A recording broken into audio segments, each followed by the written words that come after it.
Live everywhere. Daily Co's Radio on netrootsradio.com presents David Waldman. Kagro in the Morning Show.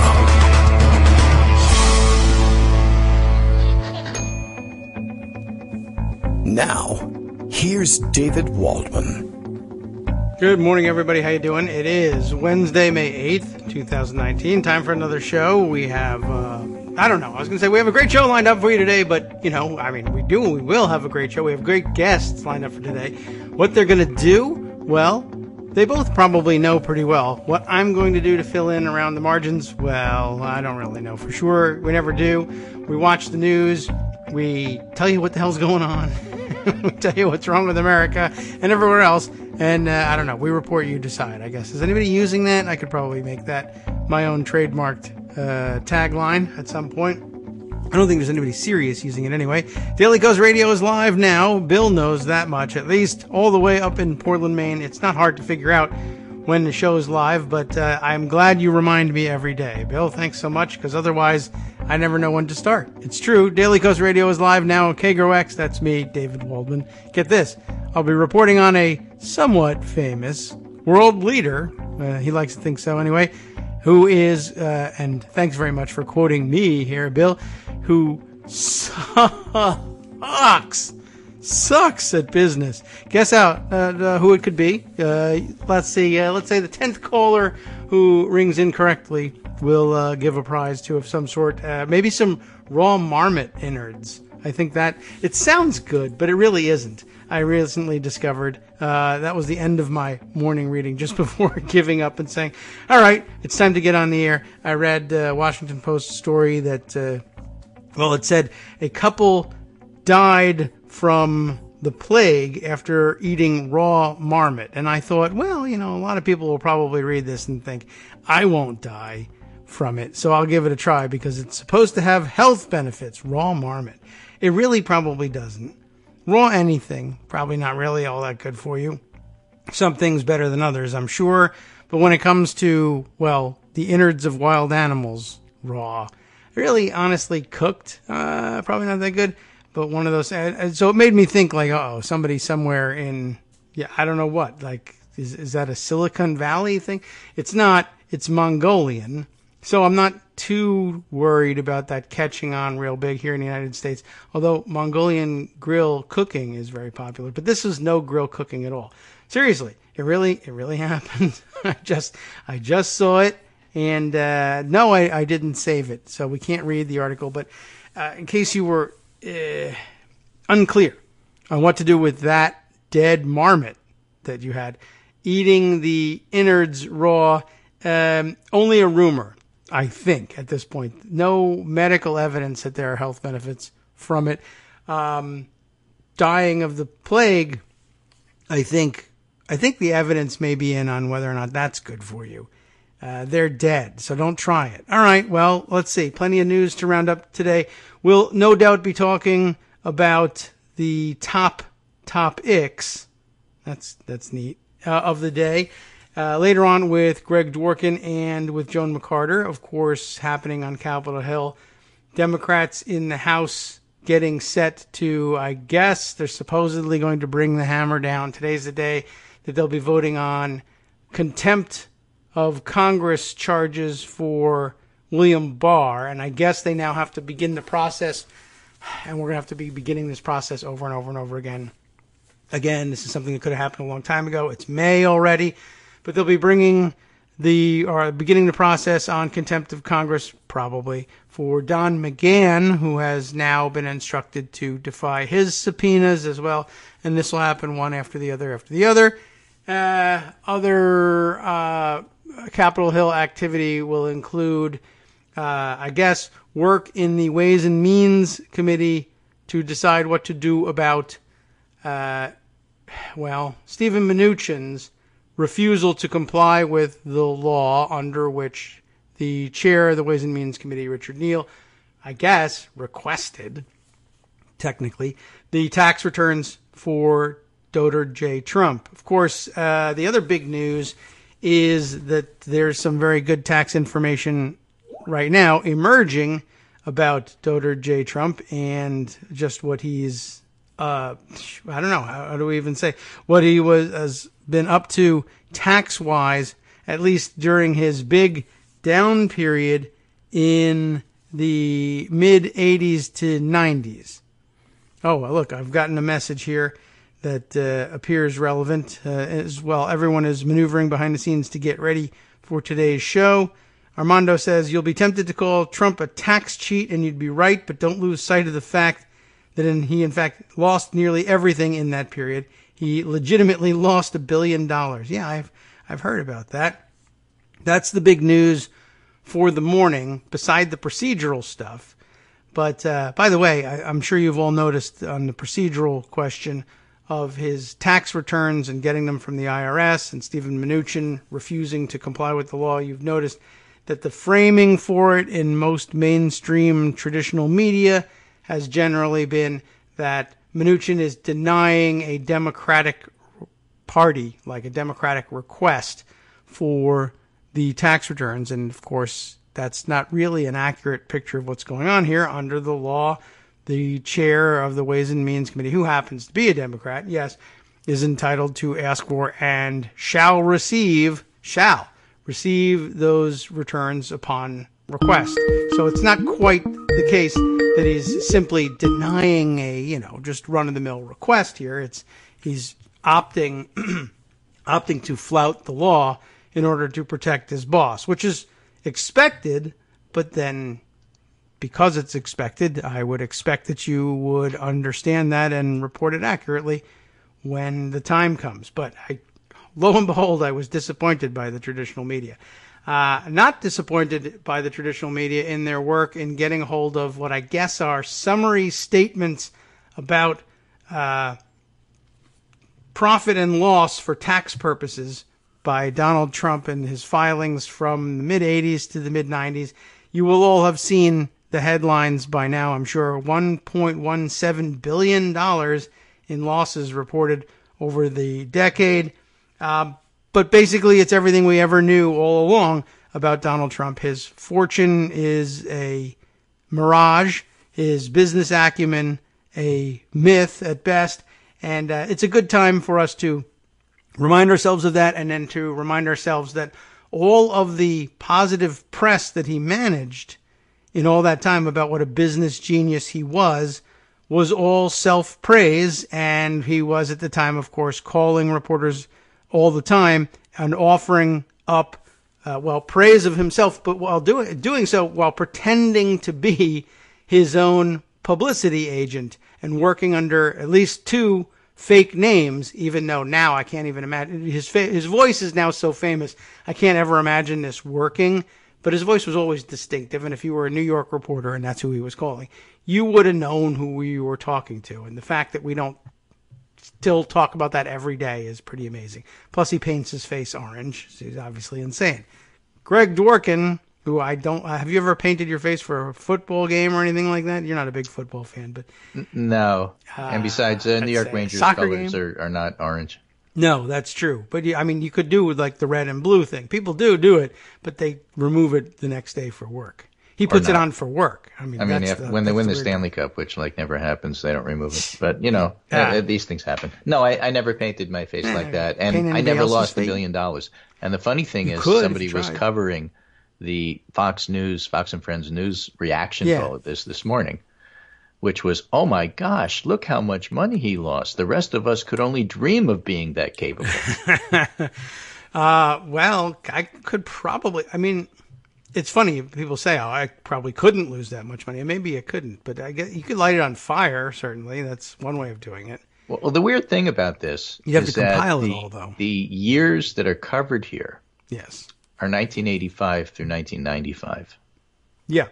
Okay, so imagine that Mnuchin actually did turn Trump's tax returns over. I don't even remember what they're asking for in terms of years, but let's say it's the last 20 years. I don't remember either, yeah. This is even before that. Yeah. So I'm not sure that even if Mnuchin had granted that request, this particular tranche of tax returns would have been covered. Nice. Yeah, it probably wouldn't have. And I think the request is probably for the last, I would guess the last 10 years or so. That's what I would have guessed. And this is way before that. So I guess my point is that 30 years ago, Trump was a tax cheat who lost billions of dollars through bad business and then lied about it. And even in his defense on Twitter today, basically said, "Oh, we all did it. It was real estate. You basically cheat." Armando notes here, by the way, that was last 6 years. I don't know why 6, but it stuck in my mind too. The point is, it wouldn't have covered this. It's just that Trump's business has changed over time. And the real question over the last 6 to 10 years is, okay, well, how much foreign money is now in those tax returns to cover for these incredible losses that he, basically, did by himself and needed to recover from. And so that's why the tax returns are so important. And Mnuchin, of course, has no legal standing to deny them, but they want to play this out, in court and make it run. Now, here's an interesting, because they're doing all these things. And yes, I feel like we covered contempt a bit over the last week or so on our show so that people are aware of the contempt issues coming up today in the Judiciary Committee. Yeah. But some new names, but yes. Basic play. Basic play.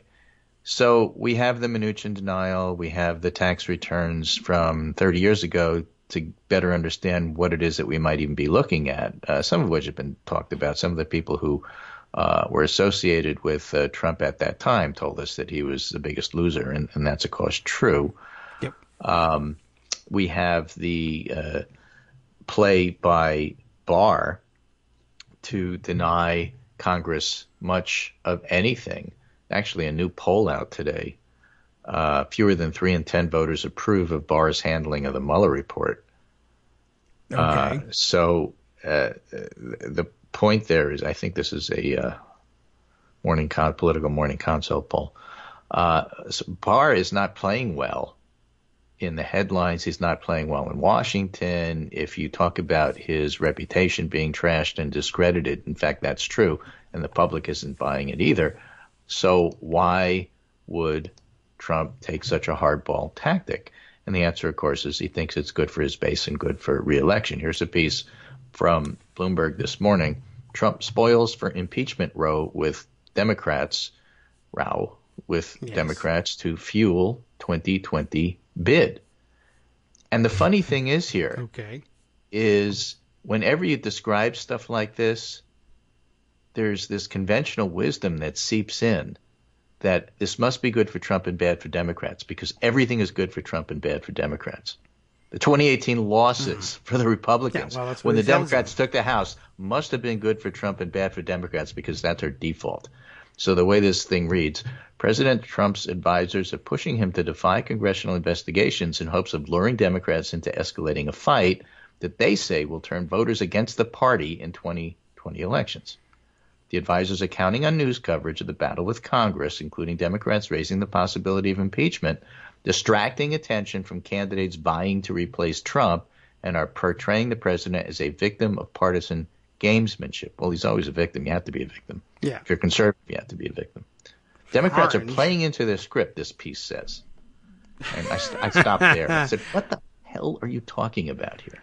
And then they talk about the fact that the House Judiciary Committee is set to vote on holding Barr in contempt. In fact, Nancy Pelosi said this morning that impeachment of Barr is not off the table. Yeah. And the Trump campaign is claiming that it won't turn out well for them. Now, you have to understand, you do, but everybody has to remember. You have to. That Republicans always claim that everything, no matter how bad it is for them, is good for them. It's just their MO. It's the way they operate. Mm-hmm. Right? Democrats always saying, I don't know. I went to my assertiveness class. I can't really tell you how I felt about that. I'm not sure. Maybe it was good. Maybe it wasn't good. And the Republicans says, well, this is great for us. And this sucks for you. Hey, but you were just indicted and a truck just, wiped out your entire family. Yeah, but it's great because what this really means, that's just the way they are. That's what the coal miners wanted. Yeah. Now, somewhere buried in the article here This one. The Bloomberg, effort to turn Trump's potential liabilities into a 2020 election advantage carries risks. Oh. You know what the risk is? It won't work, okay? That's some risk. Just say it, and say it up front. They'll bury that in like the 19th paragraph. Sure. The effort to turn the innards of that marmot into a, potential health benefit carries risks as well. Right. I tell you, sometimes watching political coverage of Trump turns me into Chris Mad Dog Russo on a bad radio show day. What are you talking about? This is bad. This is terrible. You guys are crazy. You can't help it. You look at this stuff and you say, what are you talking about here? Sure. I don't know what other reaction there could possibly be, other than you could roll your eyes after the 20th time, but that does no one any good. Having all of the problems with impeachment laid out in clear detail so that everybody, which is most people, who didn't read the Mueller report or its summaries now understand why Mueller was so upset, including the fact that he may be leaving the Justice Department, thereby setting himself up to be able to testify to Congress mid-May, which is another story out this morning. It must be good for Trump because why? This is actually bad for him. Well, I guess it's clear to me, and it's clear to you, and it's clear to everyone listening, and it's clear to a lot of people. I must admit, having read the article about what a tax cheat and business loser he is, and it wasn't news to me, but thinking about his rise in the world of business and selling himself as a huge success, despite the exact opposite being the truth, I guess there's part of me that says, I guess maybe I should have some understanding, some empathy for people who think everything's good for him. Everything's been horrible for him, but he's told everyone it's great and it works. See, here's the thing. Again, I think it works. It's all important to remember and recognize. Number one, Donald Trump has absolutely no morals and he has no soul. He has no core. He lies about everything. What he is good at is he's a pitchman. Right? Yes. He's selling you the blender that dices and slices, and whether or not it breaks in 3 days because it's made out of cheap plastic doesn't really matter. What he's good at is selling an idea. He doesn't sell actual things because when he tries to actually create actual things, they tend to fall apart. Yeah. And we see that from the losses in his tax returns. But he's good at selling stuff. And that's what he's done. And it also raises the unfortunate but hard to ignore fact, situation, concept that politics is based on selling ideas and concepts. In other words, it's a lot of BS, and he's good at that. So he could turn to his base and say, look, I lost $1 billion because I happen to be an incredible businessman. You couldn't even begin to deal with those amounts of money the way I can. I have experience with this, and obviously it doesn't faze me, so I must be good at it. Yeah, or some variant. And he sold to people on Fox News about that. Yeah. They now have reason to buy in, but the initial sales job is the most amazing part, I guess, and that's been going on for a long time. And don't forget also, as we try and figure out where he was claiming he was making his money from, Armando was pointing out in the background. Remember, he made the most money he ever made was actually from Mark Burnett producing The Apprentice, and we remember, of course, that the original premise of The Apprentice was that it was a huge joke that this guy, who was in fact the world's worst businessman, had been, had made a career of telling everybody who would listen, and even those who wouldn't, that he's the world's best businessman. And we're going to put it all to the test, and you all will see the end result here live on television. And it was originally produced, the first couple episodes, edited as a comedy, until Mark Burnett stepped in and said, I think we might be able to sell this as a reality. And maybe it's a better show that way. And then the rest is disaster history, the history of a disaster. Yeah, the rest is mystery masquerading as history. Right. So Mark Murray actually pointed out something really interesting. from the latest NBC Wall Street Journal poll that came out this weekend. And it's in a tweet where there's a graphic, and it's entitled Media Consumption and Views of Trump, Russia, and More. Yes. By the way, are you getting my Skype feeds this morning so you can see this? Okay. Better now for no reason. Percent who are not worried about future Russian election interference, who are not worried. This is percent of Americans who are not worried. Okay. Broadcast consumption, media consumption. Of those who watch Fox News, 69% are not worried about future Russian election interference, whereas for MSNBC it's 38, CNN 42. Aha. So right? The majority So are if you worried. watch Fox, you're not in the least bit worried about Russia. You think the whole thing's a hoax. Right. Apparently. More pertinent, perhaps. A percent who say the Mueller report cleared Trump. If you watch MSNBC, 15%. If you watch CNN, 14% think that. If you watch Fox, 50% think that. Now, by the way, it shows that there's a huge difference between the channels. Yes. But even on Fox, only Probably 50% think it cleared him. Yeah, I mean, I guess that's true. I don't know who's really responding exactly. Like people say, I watch Fox. I just think it's bull. I mean, I guess there's some of those in there, the percent who too. say Trump has been honest about the Russia probe. If you watch CNN, you think 24% of those viewers think Trump's been honest. And MSNBC, 23%. There's no difference between CNN and NBC on these polls. And Fox, 61% say Trump has been honest. Well. That's wrong. Right? And the percent approve of Trump, if you're a Fox watcher, 73, CNN is 34, and MSNBC is 30. So it's Fox News viewers versus everyone else, says Mark Murray. Yeah.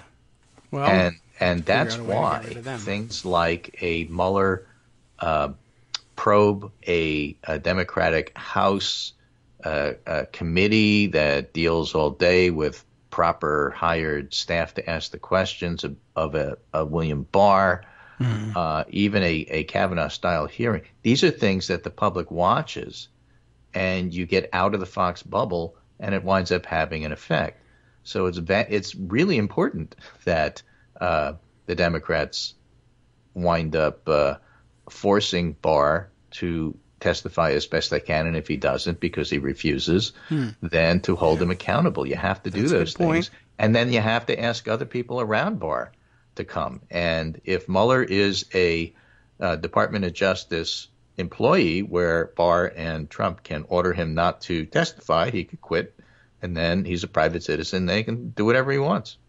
And that's what's going to happen, and that's what should happen. And people will watch that, and that will get through the bubble, is my ultimate point. Yes, that's the real point, is that you can have an impact out there. Not even all the people who watch Fox News are buying into that narrative, and okay, that's great. If it was even if it was 100%, you'd still have a pretty good chance. Not all of us watch Fox chiefly, or we watch it ironically, perhaps. But yeah, that's a good point. By the way, Mueller quitting won't change the approach that the Trump administration is taking to his testimony. McGahn no longer, but they won't be able to do anything. No, but they'll be able to run the same play anyway, as they are doing right now with Don McGahn. They just would claim, all the things he did are covered. But okay, I'm not a lawyer, but you have to explain this stuff to me. No, you're ultimately right. Doesn't it depend upon how Don McGahn feels about it? Like if Mueller says, I'm quitting justice and I'm going to testify, what are you going to do about it? Then it doesn't matter what Trump's opinion is of whether Mueller should testify. Is that not also true with McGahn? He doesn't work there now. He doesn't work there now. And yet the initial play out of the gate is the same. They simply say, oh, no, he's forbidden from testifying, and we assert executive privilege. To quote Michael Cohen, that great legal mind, says who? Yeah, well, Michael Cohen's in jail. What if he goes and he testifies anyway? What are you going to do about it? That is a good question. That is a we're always looking at it in terms of, okay, the Democrats are asking Trump to follow this norm, and he doesn't. And what are we going to do about it? Yeah. What if McGahn testifies? Well, that's a whole new ball game. Certainly, the problem with it is that it's usually people are looking to get out of testifying, and then when but they his get stuff this is bad already excuse, on record. This is a situation where he's already had 30 hours of stuff, and it's not all, but a lot of it is public already. But he's embarrassed and nervous about it because he thinks he's going to get chucked out a window. Well, he may not like Trump.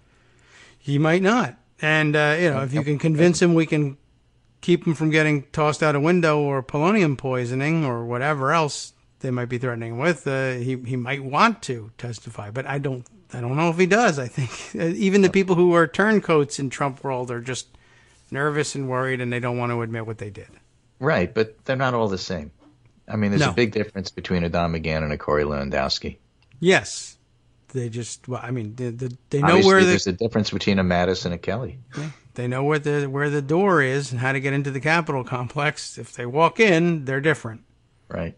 So anyway, as the Washington Post reports, Mitch McConnell and the Republicans lining behind Trump for the moment in this article entitled Republicans Rally Behind Trump's Effort to Block Democrats' Probes. McConnell says case closed. He said that on the floor of the Senate as if that closes the case, which of course it doesn't.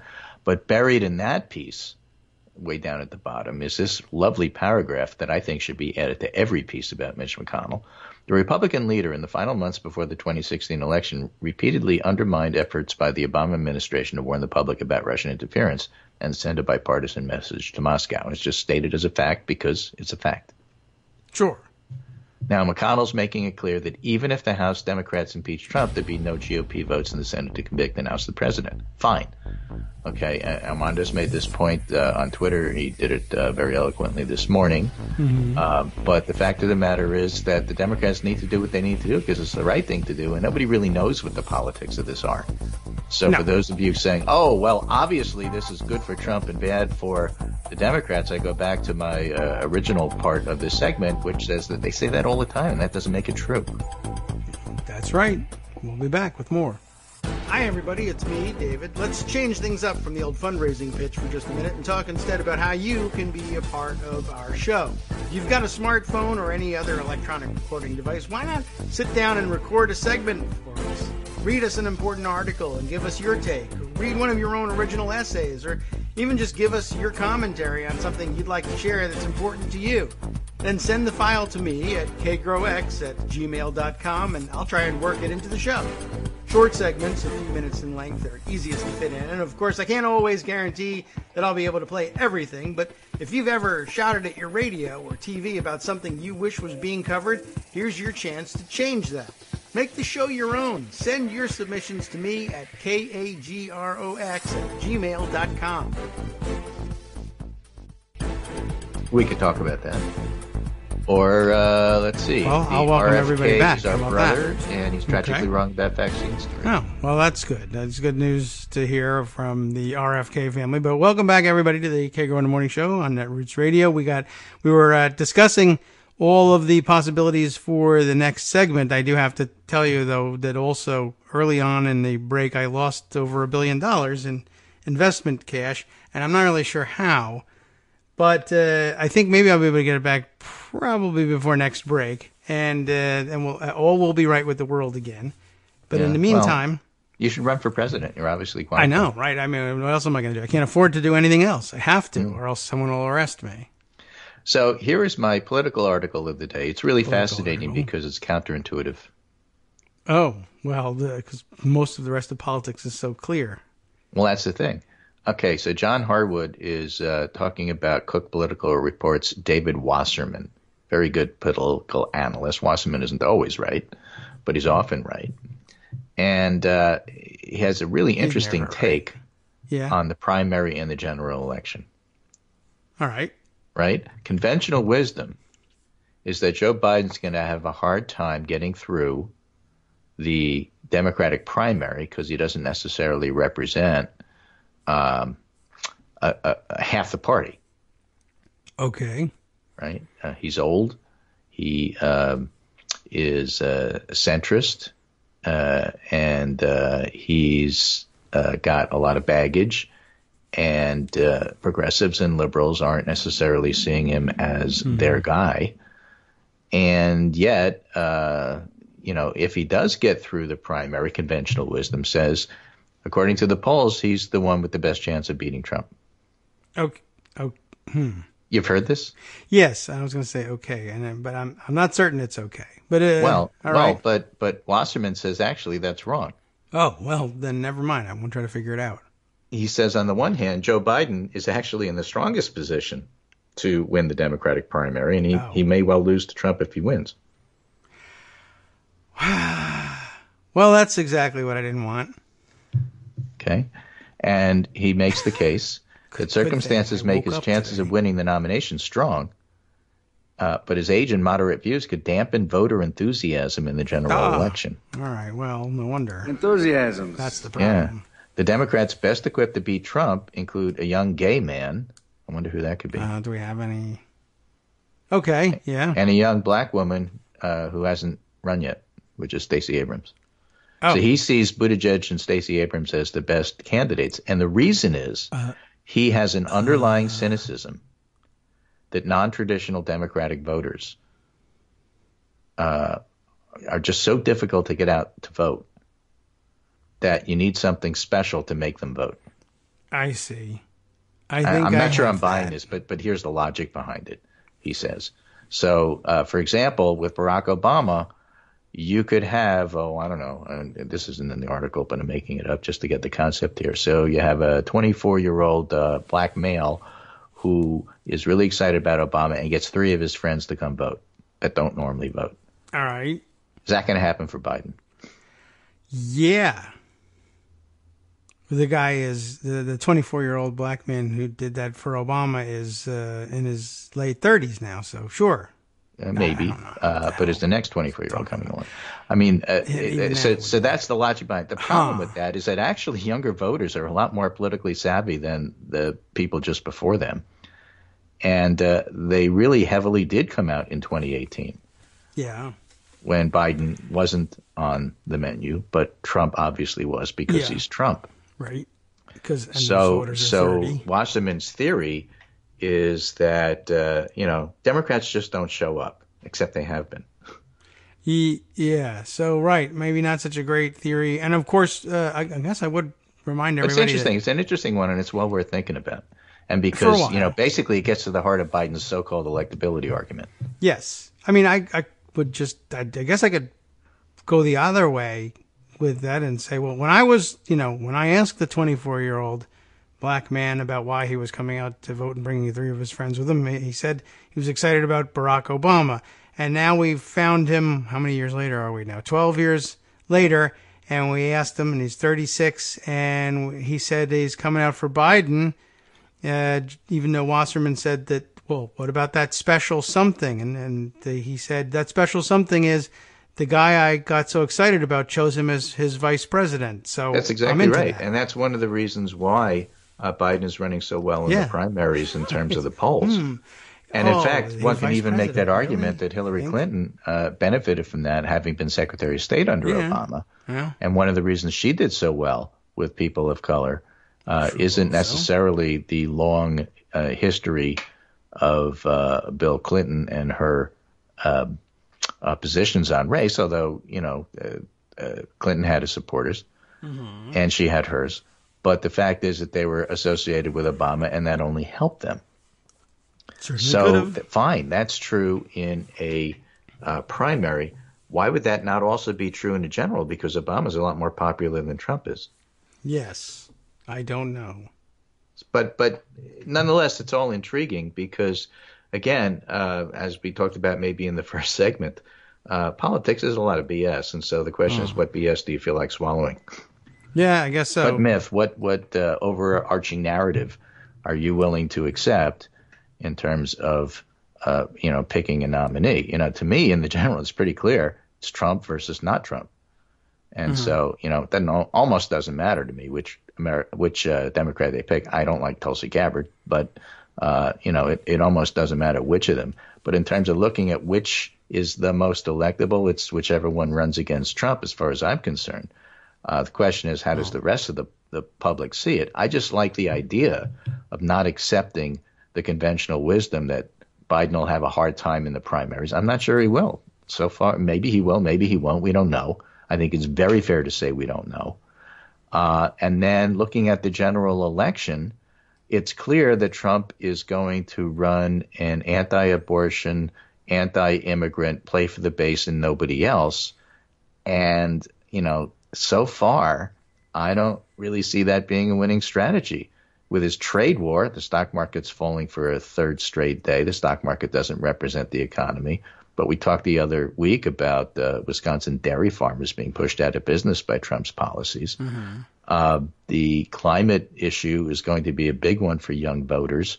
And I don't necessarily think that they need to have inspiration from Joe Biden to come out and vote on issues that they care about, because there are issues that they care about regardless of who the politician is. And, we don't know how it's going to turn out, but I'm just trying to make the case here that Trump is hardly the favorite. It's not like we are guaranteed to win, but just as Republicans always assume that everything is good for him and bad for Democrats, Republican strengths are generally exaggerated by the political press, who are just used to, lapping up the BS from people like Mitch McConnell. Yeah, well, it's stated with such confidence. Exactly. Whereas we hedge. So. And we hedge. That's exactly right. And so obviously they must know what they're talking about. Even though hedging more often makes you right. They're a male of a certain age with whitish presidential hair who are saying this with complete confidence. And who are we, Yeah, I don't know. I guess we're nobody. I guess. Anyway, Wasserman also notes that the divided Democratic field helps Biden in two ways. Young liberal activists have gained influence and visibility. Biden holds a strong initial advantage among them because, not among them, but most Democratic voters remain over 45 and more moderate. Well, okay. Right? So in the general election, that is a bigger problem. There, the Trump campaign's aggressive social media operation could use Biden's past to depress enthusiasm among key constituencies. There you go. Right. As Trump and Russian intelligence agents did against Hillary Clinton in 2016. In other words, seniors will fall for the same crap they did 4 years ago. Well, they often do, until, of course, they die, I guess. But considering that we're keeping them in such good health with medical programs and insurance and better care, they'll be around to be convinced that robots stole their medicine. Wasserman's view cuts sharply against current Democratic thinking, but he's been right before, says John Harwood. Whether he's right or not, or whether you're counting on him or making him the new Nate Silver, or whatever. I mean, the point is, it's good to at least have counter-argument concepts in mind, which help you to break through things that you just sort of assume, which you really don't have any reason to assume. Yeah, all right. Well, it pays every once in a while. Biden is leading in the polls by a lot right now in the primaries. Yes. Is that going to change? We don't know. It doesn't mean that they automatically will change because everybody knows Biden's going to have a hard time in the primary. That may not be true. He may do just fine. Yeah. I love it. I'm doing great. No one bothered. Yeah. I don't know. Not certain how it'll go. But as the key point there is he's been right before, which actually passes as a reason to believe that he'll be right again, despite the disclaimers that say about Hey, I know people that have never been right. Yeah, that's true. And I guess they're still all over the place. Right. There's Donald Trump, for example. Constantly reminded of my dad's Donald definition of an expert. Acumen. Right. Yeah. Now that's never been correct. That's true. And yet he has this flashy apartment. So something's happening. And I guess that's supposed to count as being right. Well, that's why we need to see the tax returns, because we want to see how much Saudi and Russian money are paying for that apartment. Yeah. But I mean, if you have that money, a pile of money is a pile of money. This is America. Ill-gotten or otherwise. Yeah. I mean, one of the things you were thinking about talking about during the break, speaking of a pile of money is a pile of money, and this is America, and it's how it works, the Kennedy family. Yeah. RFK has come out against vaccines, and here's this story in Politico magazine. Mm-hmm. RFK Jr. is our brother and uncle. He's tragically wrong about vaccines. Kathleen Kennedy Townsend, Joseph P. Kennedy II, and Maeve Kennedy McCain. And this is a really interesting different McCain, but yeah. Piece here. McCain, M-C-K-E-A-N. Yeah. McCain? Yeah, it's probably McCain anyway. But I mean, well, it's Kane like Meghan McCain and those McCains. Right. Yeah, I mean, you could say Keen. I don't know. I'll have to ask her. Hold on, I'll call her. Senator Kennedy led numerous campaigns for reauthorization of the Vaccine Assistance Act. Those who delay or refuse vaccinations or encourage others to do so put themselves and others, especially children, at risk. By the way, folks, we're in the middle of a big measles outbreak. It is in all our interest to make sure immunizations reach every child on the globe. Everyone must communicate the benefits and safety of vaccines. To do otherwise risks erosion of our public health's greatest achievement, one of our greatest achievements. So it's good to see the Kennedy family come out and say RFK is a kind of an oddball. Yeah. And you don't have to listen to him. Tough Thanksgiving. But yeah. No one wants but to this sit goes next back to to something we've talked about for a long time. This is an article, Sarah Desprez, we get to mispronounce everybody today. Sure. Equal opportunity employer. Right. DESPRES. Tweeted me and said, this is a piece we wrote back in February of 2017, which is entitled, "Don't Let Vaccines Go the Way of Climate Change. Be careful how you call out our vaccine skeptic president. This is one fight we can't afford to politicize." And talks about the fact that Brendan Nyhan, political scientist who studies this from Dartmouth, has also talked about this. Unfortunately, it's a little bit too late. You now see Republicans, at least at the local level and state level, trying to make this into a campaign issue. They're blocking, getting rid of unnecessary personal exemptions and religious exemptions. There are some states that don't allow that. In fact, there are no legitimate religious exemptions. There are only medical exemptions. Medical exemptions are totally legitimate. But the others are not. Some states don't allow them. Some states do. If you try to change that, you find all of a sudden Republicans lining up against changing things because how dare the government invade our bodies. Right. And they're really trying to make it into a political issue for them, which is really bad. We saw what happened with climate change. You wind up getting resistance from, people because it's their side versus our side. That's not how you should approach science and facts, but, it's happening. Okay. Bad. Dang. Yeah, I would say so. Probably most people. All right. Well, right. yeah. And let me just finish with this other medical theme here since we're on it. Sure. There's a story out today by a AP reporter. I know, Mike Stabby, who's still mad at me. Because 10 years ago as a blogger, I was very right. And then what happened? Well, yeah, I was advocating for things as opposed to just sitting there and writing stuff. Yes. So he still has me blocked on Twitter 10 years later. Anyway, the story is U.S. pregnancy deaths are up, especially among minorities. Yeah. Pregnancy-related deaths are rising in the United States, the main risk factors being black, according to new reports that highlight racial disparities in care during and after childbirth. We'll get to that. An American mom today is 50% more likely to die in childbirth than her own mother was, said Dr. Neil Shah, Harvard medical student obstetrician. And there's a great line in here by Allison Stubbe of University of North Carolina. We as a society do a terrible job of taking care of mothers after the baby comes out. It's like the baby's the candy and mama's the wrapper, and once the baby's out of the wrapper gets tossed aside. Wow. Okay. Now, Neil Shah, who was quoted in that article, I sent you a tweet with some interesting statistics. And he says, the public image of maternal death is a woman who, in dramatic moments immediately surrounding birth, suffers terrible tragedy. Yeah. There is this Call the Midwife show that's on PBS. That's how TV works. Right. But yeah, latest CDC Gov data tells a different story. Rather than waiting to publish academic paper, we decided to share the analysis right away. So this was out last year. First of all, greater than 80% of maternal death does not occur on the day of delivery. Oh. Greater than 60% does not even occur within a week of delivery. Oh. So here are the statistics. Before delivery. Yes. Okay. Before. 30% deaths. That's okay.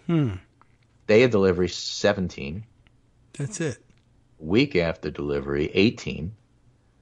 7 to 41 days, 21. And 42 to 365 days, 13. So a lot of this happens not in the perinatal, that is to say right around the time of birth, but a lot before and a lot after. And it just highlights the fact that moms need support. They need nutritional support. They need all sorts of stuff not just during the time of birth. And we have talked many, many times during the abortion debate about, after you're born, who cares? You only care about, yes. Everything up to that point. But this, highlights the point that it's a spectrum. It's a whole, range of time frames that things happen here. And if you have nutritional issues, if you have other issues, that's going to matter tremendously.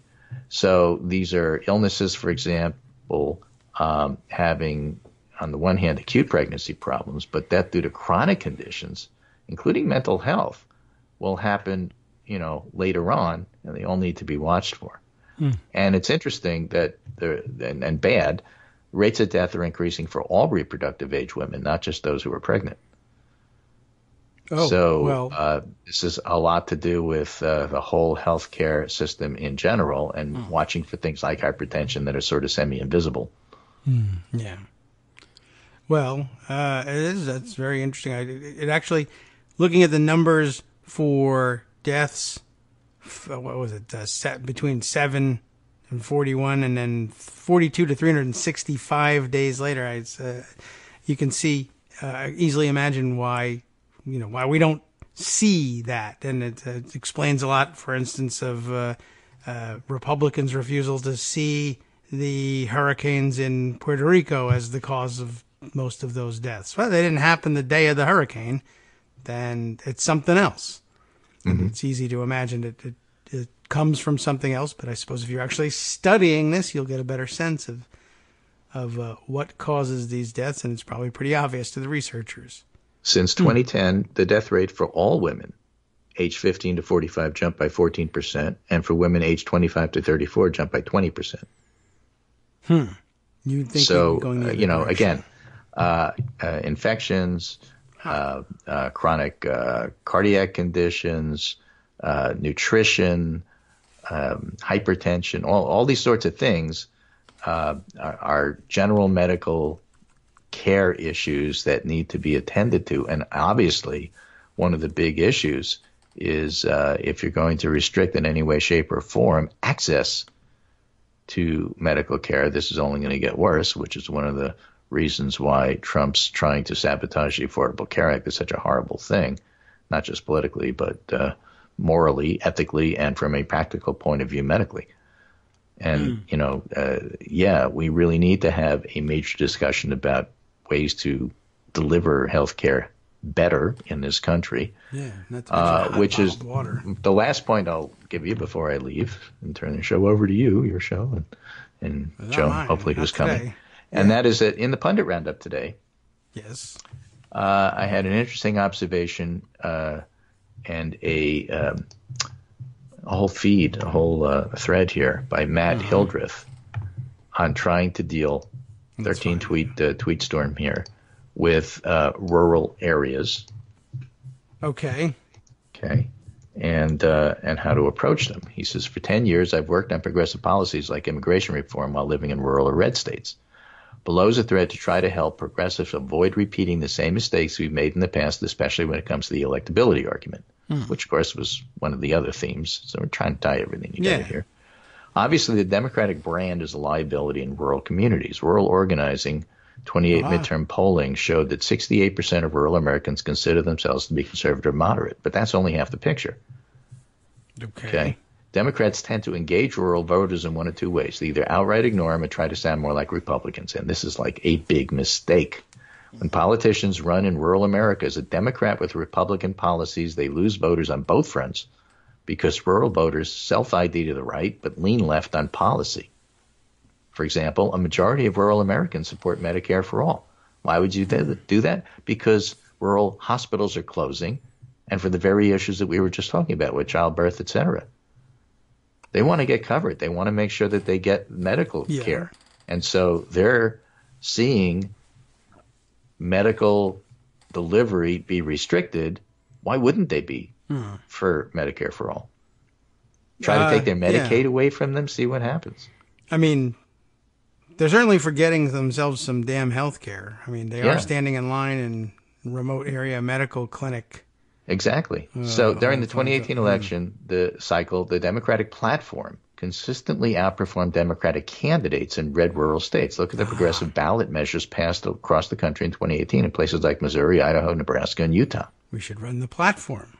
According to the Rural Organizing 2018 poll, 55% of rural Americans don't think Democrats are fighting for their community, but 94% think the rural and small-town way of life is worth fighting for. So those are the messages that come out of the poll. Sure. I've asked hundreds of rural folks what elected leaders need to do to fight for rural America, and they talk about increase rural wages, decrease daily expenses, and fight for the rural way of life. We can raise rural wages by making it easier to start or run small farms and businesses and breaking up agricultural monopolies that suppress wages and take rural agricultural revenues out of the community. I think on Monday we talked about the fact that both Bernie and Elizabeth Warren have rural policies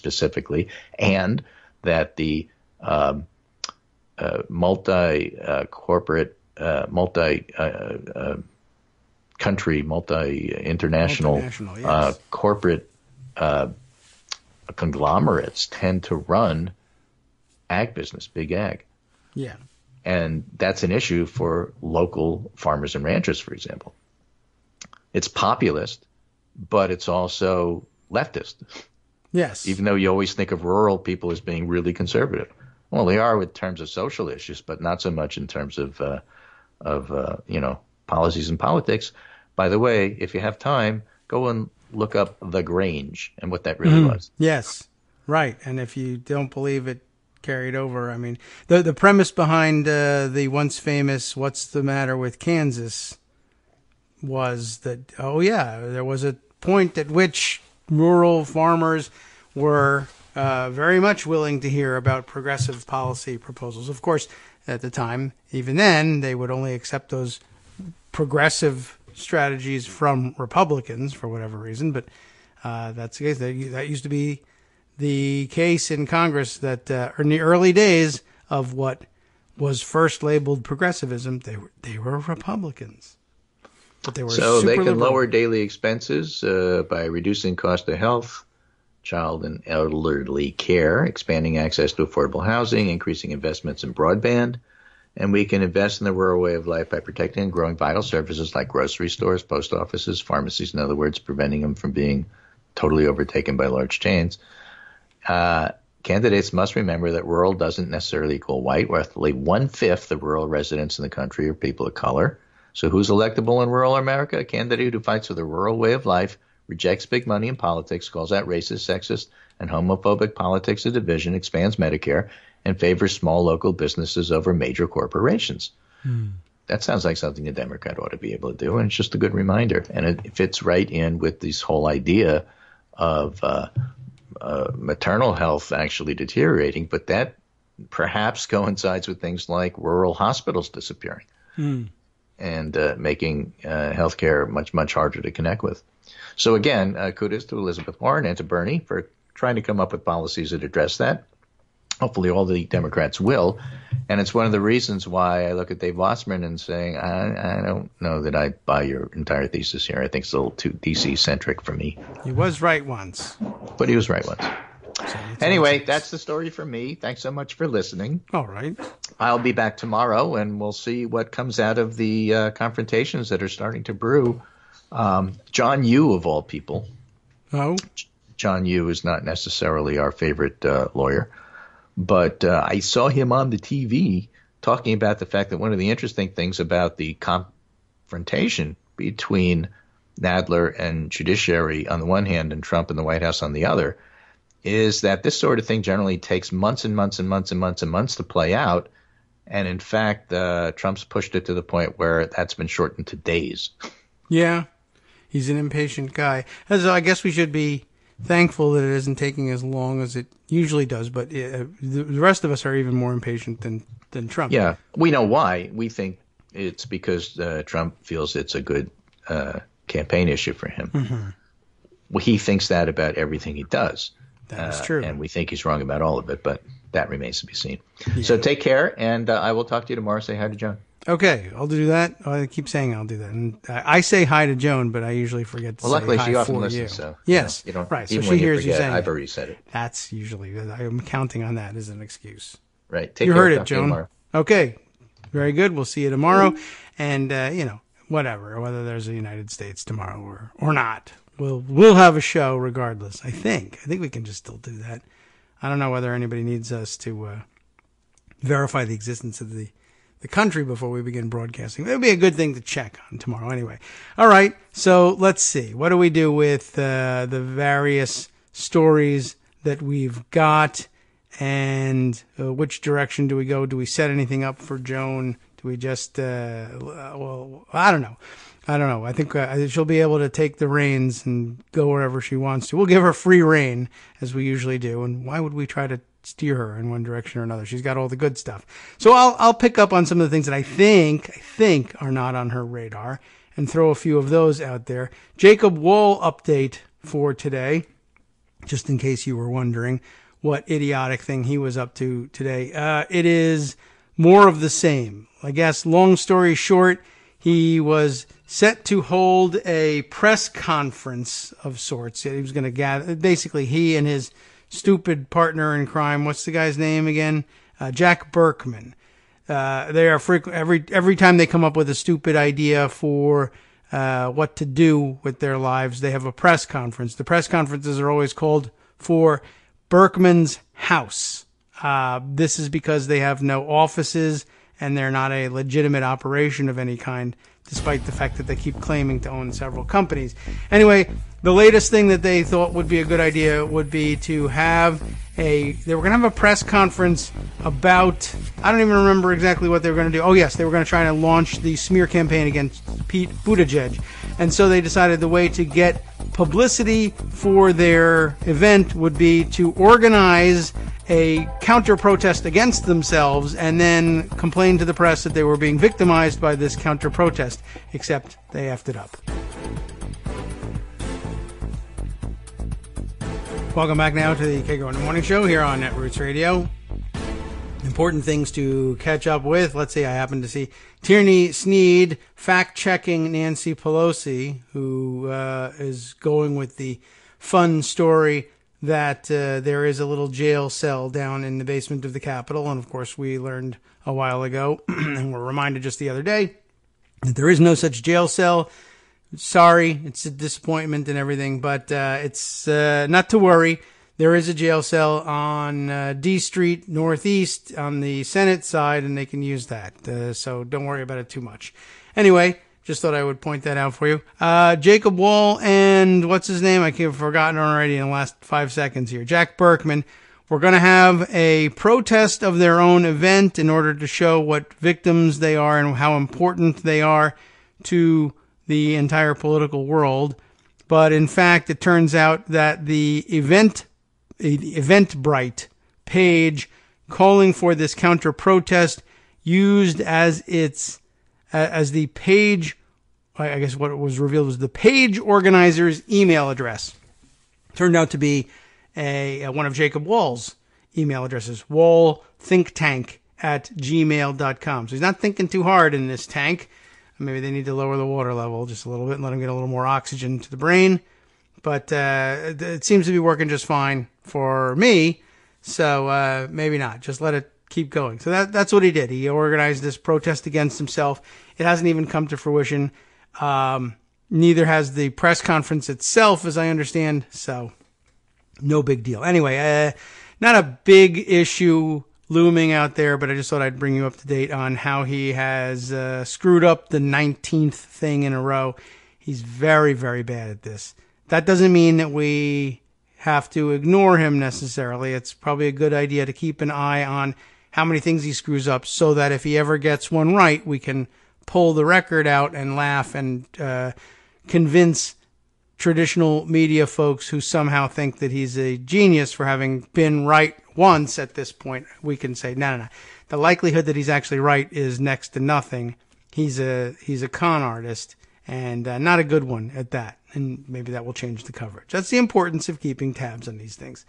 I guess I have to mention, because it's now becoming habit, I guess I now more frequently fail to note that we are starting the show under the cloud of a mass shooting than I succeed in remembering to note it, and that has to do with, I think, all of us becoming numb to the number of mass shootings going on in the country. But as we said yesterday, when it actually happened, Americans don't even look up from their desktops and cubicles these days when there's a school shooting.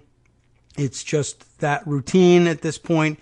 And I don't know whether who exactly we blame for that, but that's the fact. And it's out in Colorado is it Highlands Ranch, Colorado, at what they call the STEM school, which I guess is that a magnet institution for kids in the sciences.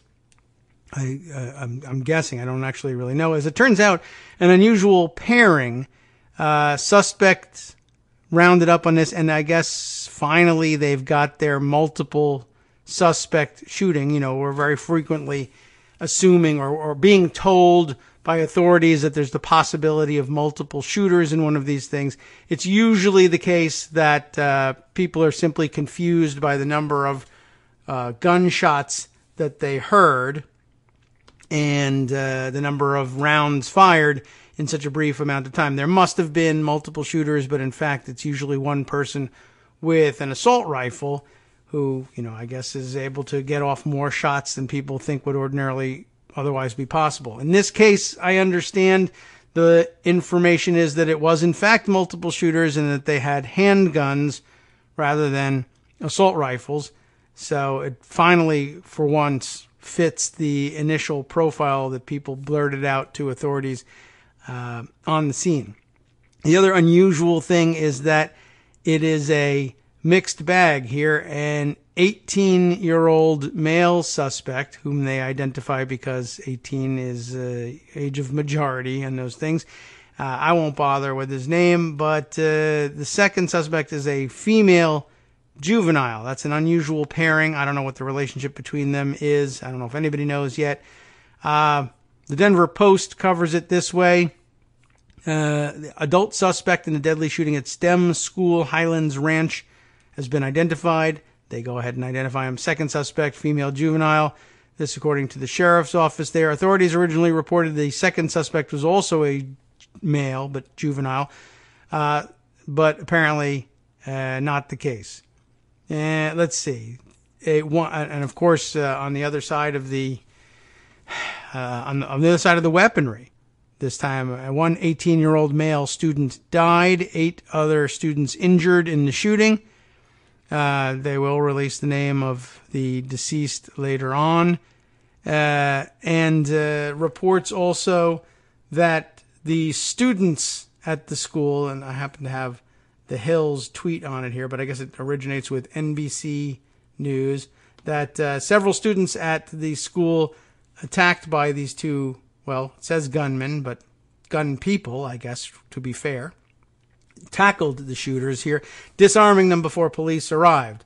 So once again, the armed teachers not stepping up to the case. I don't know if there were any armed teachers there in Colorado, and much better that they not be, but I guess unfortunately we're forced to now, I guess, to evaluate the responses we're getting. I know everybody is upset about the idea of training young kids to respond to school shootings rather than say, well, maybe we have too many weapons too readily available in this country and we ought to do something about it. Instead, the option is, let's teach kids what to do in case somebody wants to come hunting kids at school. And we now see, just the other day, our last school shooting was a couple of days ago, at UNC, right?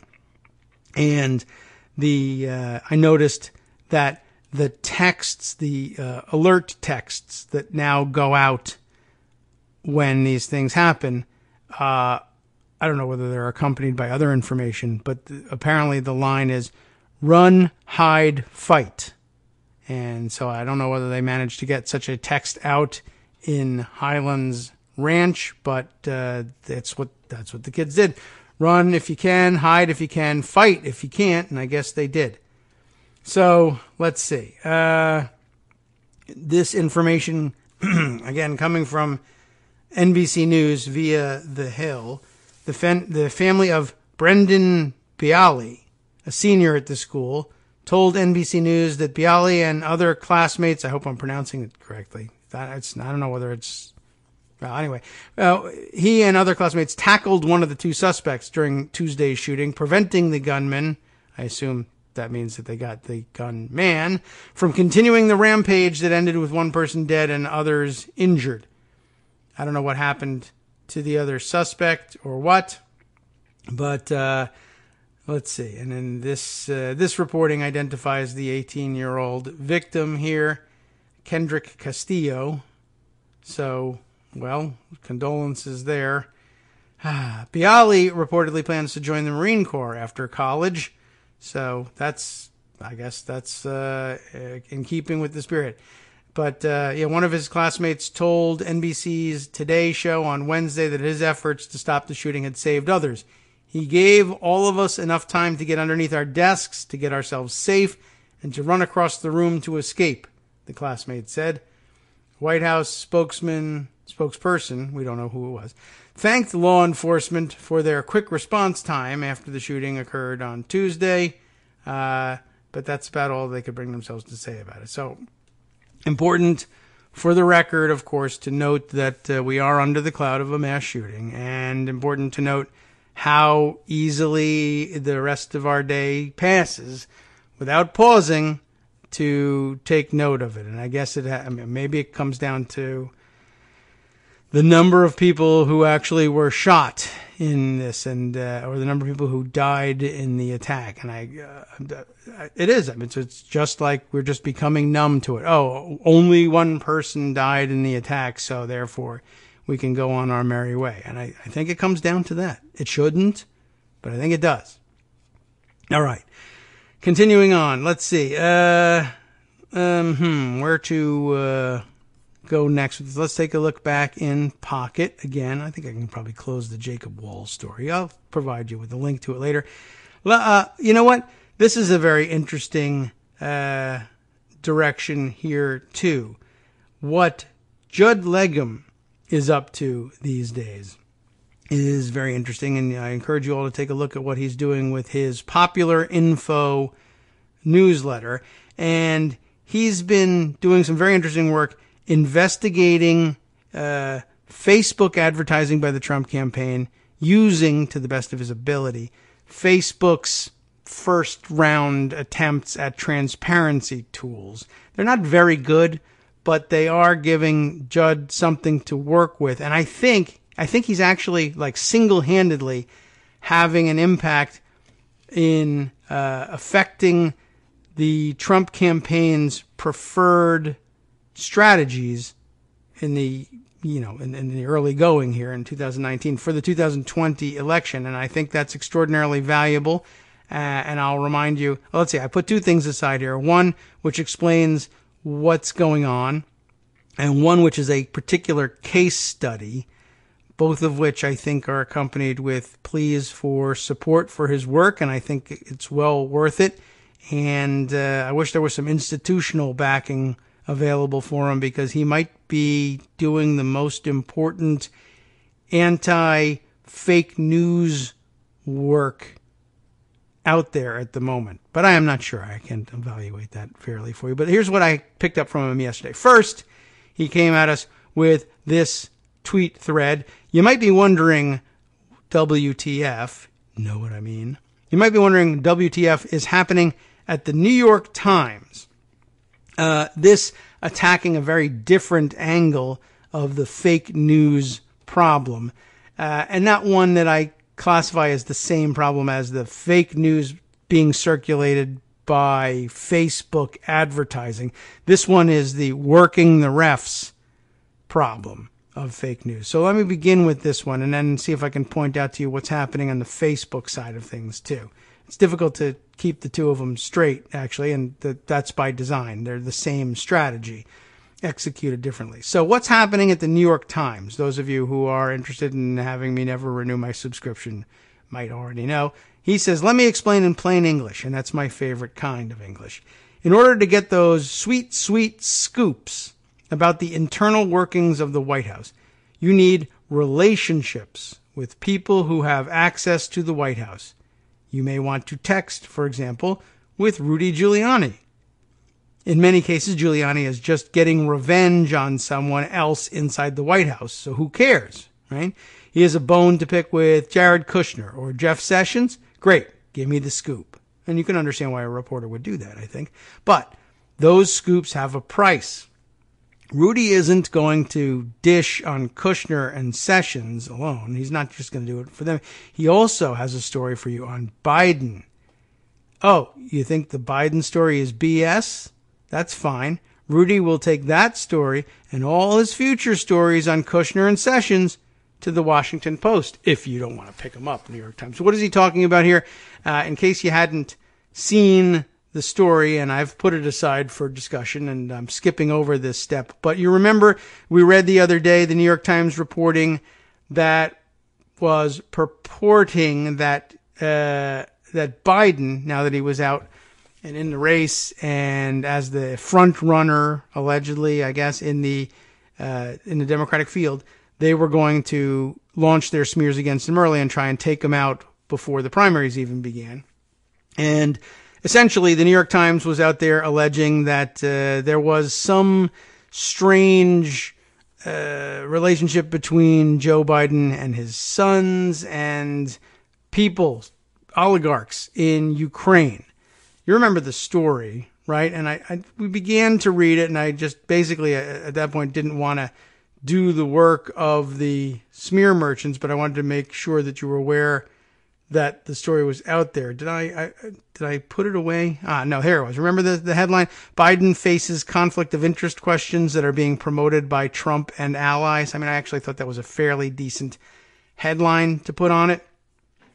Well, there's been a follow-up to that, and I have, for instance, the Bloomberg News piece, and I think a Daily Kos piece I put aside. Mark Sumner picked it up, and it's probably better to point you to his summary of things than anything else.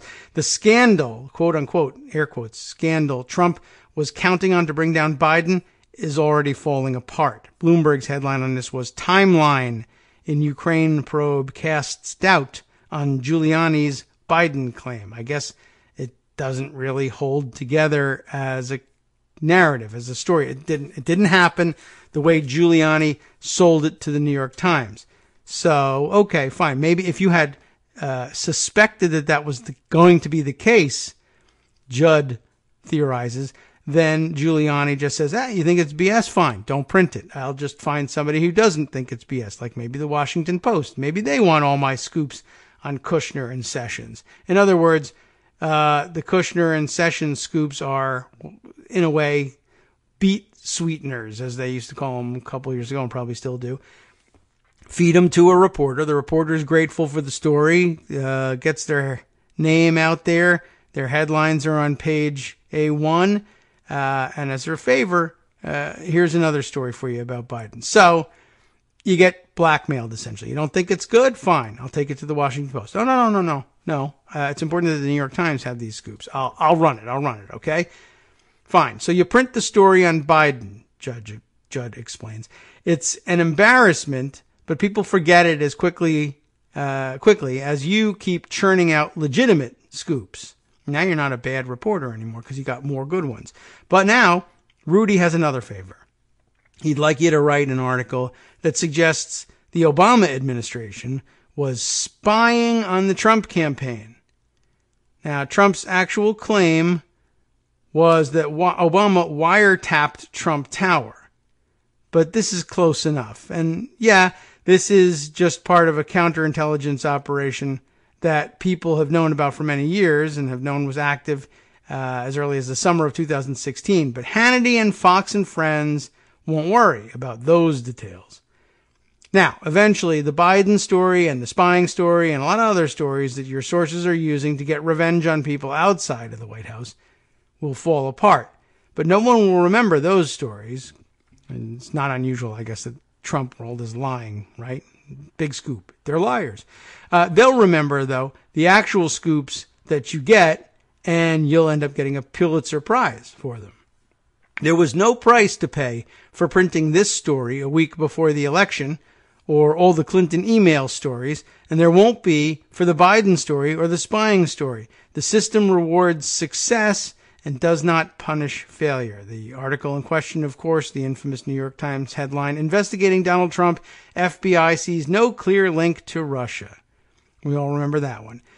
The tweet theme continues here. The New York Times is happy to suck up your anti-Trump dollars with these truth t-shirts, right? They're selling apparently t-shirts that say truth.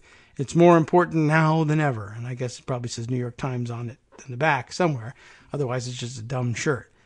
But as any Times reporter will tell you, they do not oppose Trump.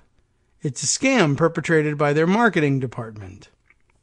Anyway, I love the New York Times and read it daily, Judd says, and many of the reporters there are amazing and are my friends, but you deserve the actual truth about the role the publication serves in the news ecosystem.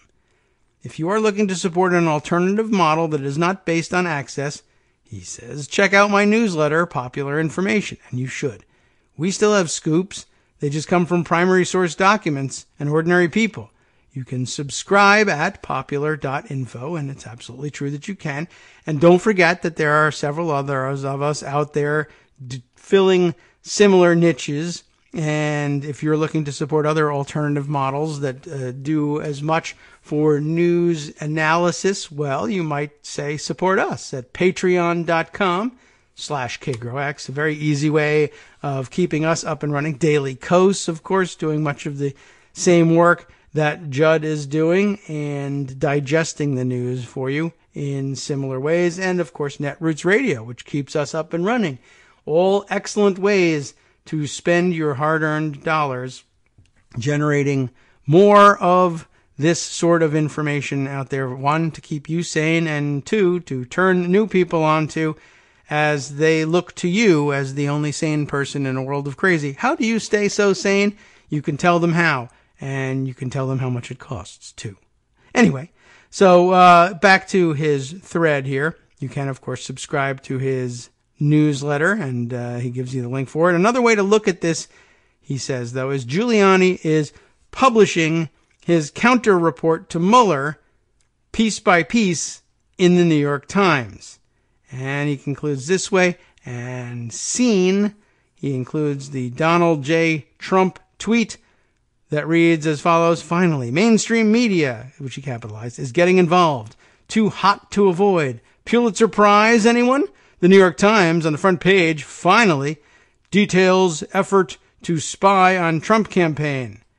Fox and Friends, he tags in this thing and says, this is bigger than Watergate, but the reverse, except it's not, and it's backwards. Joan's on her way, she tells me, and I guess this would be the ringy-dingy of her phone call. So let's bring her in. Good morning, Joan. How are you? Good morning. Sneaking in just before the break. Yes. Okay. No problem with that. They have you watching carefully happenings on the Hill, or do we get to wait until the 11 o'clock, post 11 o'clock hour for all the subpoena action there today? I don't know what the schedule is. Mark is watching that closely. Okay. Excellent.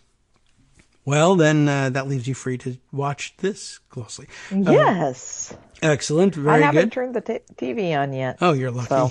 You're a lucky person. Well, you've probably been reading the newspaper. I was instead writing about the Trump administration's efforts, since they haven't been able to impose work requirements on Medicaid across the board, and they haven't been able to get rid of the Affordable Care Act, how they're going to redefine poverty to take benefits away from millions of people. Okay. Yeah, I had seen some suggestion of that this morning and hadn't had a chance to digest it. I guess that's what they fed you first, huh? That's what they fed me first. Okay, so you've been through it. Is that up yet? Is it coming? I'll have to keep an eye out for it. I just posted it. Okay. It won't be on the front page yet because we've got Mark live blogging the contempt hearings. Okay. Oh, okay. So that's going on now, and he's actually got to do it live. They're doing more things earlier in the morning these days. Good for them. They are. That's because it's Democrats. Yeah, that is a big difference. It's just not the way Republicans tended to work. I don't know why. I'm not certain what that really means. I guess nothing in particular, but okay. Well, because Republicans don't really care about making Congress work. No, but I don't know. The less time they're there, the less that they're doing, the less work that gets accomplished, the better. Because small government, don't you know? Well, maybe that's it. Right. So smaller workday for the government makes more sense. They could start early and knock off before lunch. I don't know whether are Republicans not early risers. I don't know. Can't tell. They're lazy people. All right. Okay. By the way, I'm just checking in on the live blog. He says Nadler is moving to hold the vote immediately. So they just went right at it. No preliminaries or anything. We know why we're here. Let's do it. Well, why give the Republicans opportunity to delay? Yeah. You can make all the speeches you want. We know how this is coming out. The vote passed along party lines 22-12. A number of Republicans were not present. So there you have it. Because it started too early. Yeah. 10 o'clock. Maybe that's it. Right. They noticed too. These guys are never up early. Let's just get in on time. 10 o'clock isn't even early. And meanwhile, Trump has asserted executive privilege over the Mueller report. Yes. And Mark notes, as of 4 or 5 minutes ago. Yeah. He actually did it before the vote. So, why? I'm not sure. Why before? Why not just wait until after and then say, I'd wait. You could wait a whole day and say, so we just got your notice that we're in contempt. The problem is, we invoke executive privilege and we have the fight. That doesn't matter. You're not entitled to it. Doesn't cover this. Oh yeah. Well, you'll have to sue us. Yeah. So, all right. Well, we'll see what happens next. And, Mark will tell you. Although I think the live blogging aspect of things may be done. Right. Yeah.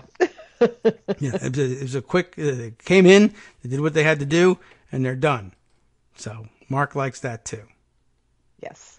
All right. Mark's busy. Yeah. So. Well, there's a lot of things, and they're doing this all over again. We're going to be back doing the same thing next week, probably Wednesday again. I don't know whether they'll do it right away next week, maybe 2 weeks, but we'll have to have the same process for Don McGahn as opposed to, Well, Mueller is supposed to testify in a week. Okay. So it'll be, that'll be a longer day of live blogging, maybe forever. But anyway, the point is they're doing this, they're dripping at one person at a time. And they basically should just hold the White House in contempt across the board. They said they were going to defy all the subpoenas. They should just move to contempt on everything. He said that they were going to defy them all. Is he wrong? Did he change his mind? I don't know. If he does, let us know. But in the meantime, all the people we subpoenaed are in contempt. We just assume that. Yeah. All right. Well, I don't know if it works that way legally. I don't think they'll go for that. They have to not show first. Or at least that's what they're thinking.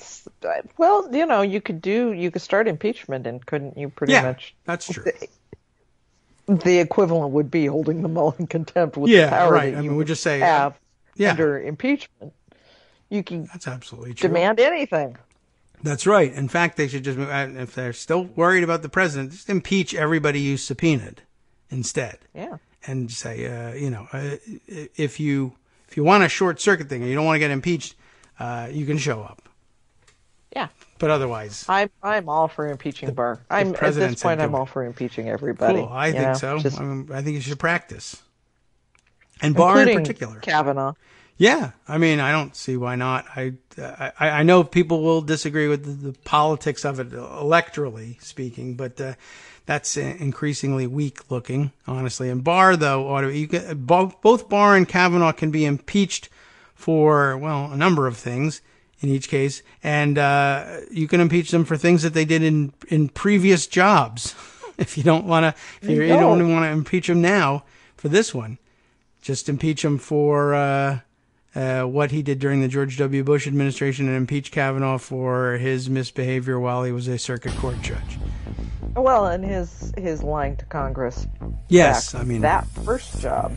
Right. Yeah, that's where he was. He was a circuit court judge when he did it, and we're impeaching him from that. It doesn't matter that he's not on there anymore. He won't be again, but we can impeach him and bar him from all federal service. Just so happens he's a Supreme Court judge. We would never impeach him from that. This is just a consequence of impeaching him from a circuit court job. You know, we don't do that stuff. All right, we'll organize ourselves and be right back.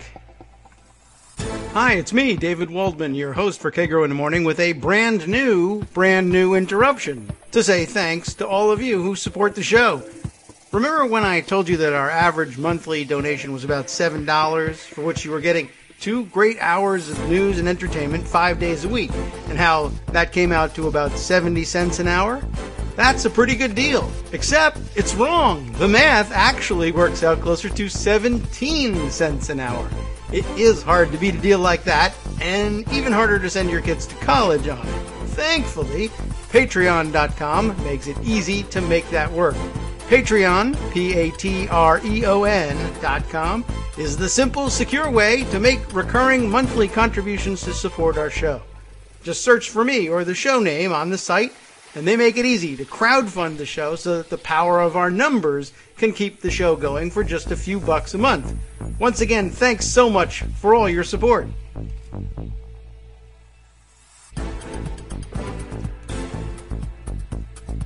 Welcome back now to the Kagro in the Morning Show here on Netroots Radio. Joan McCarter is with us. I think it would be too easy at this point to spend the rest of the show on what a fraud Donald Trump is. So we're going to certainly go elsewhere. And I know you had mentioned you had your latest story. I got it up on the screen here. Trump administration ready to redefine who is poor to take assistance away from millions. That has occupied your time this morning. And you mentioned to me, and I just saw it flash by earlier on and didn't take note, chained CPI is back in the news. I saw someone say it, and I said, I remember not understanding that the first time. What are we talking about again? And thankfully What are we talking about with the chained CPI? Okay, so we know what the CPI is, right? The Consumer Price Index. Yes. That's the price that the government sets on a standard market basket of goods and services. This is how much this costs. So the poverty line and a variety of things that we have to calculate to give people assistance is based on the CPI, which is sort of a hammer when it comes to figuring out what people's cost of living adjustments for Social Security and all of these kinds of things should be, and the poverty level as well, because you know, for older people, you have to think more in terms of things like home health aides and the kinds of products that they have to buy to take care of their bodies and their prescription drugs. So just as standard CPI that everybody else gets applied doesn't necessarily fit for them. Yeah. That's true of poor people too. But anyway, there's the CPI. Not the best. It's sort of a hammer, but it's what we've got. What would be far worse for people who are poor and for elderly people is the chained CPI. And that's coming back again from the good old days of the grand bargain between Boehner and Obama that didn't happen, luckily, to people on Social Security. The Trump administration is talking about doing it to people in public assistance programs. Poor people. Okay. So the chained CPI assumes that when the price goes up on something in your regular market basket of goods, you'll substitute out something cheaper. The example always used, if you're buying red meat, you'll decide to buy cheap chicken instead. Okay. Problem, of course, is things like rent and utilities and child care. You really aren't going to find cheaper substitutes in most places for people who are already living at the poverty level.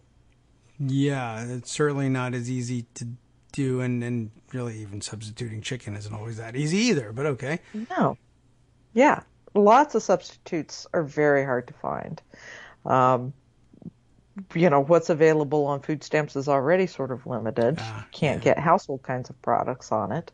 So it's not a tremendous change? Probably, but it's enough that it will kick people out of programs.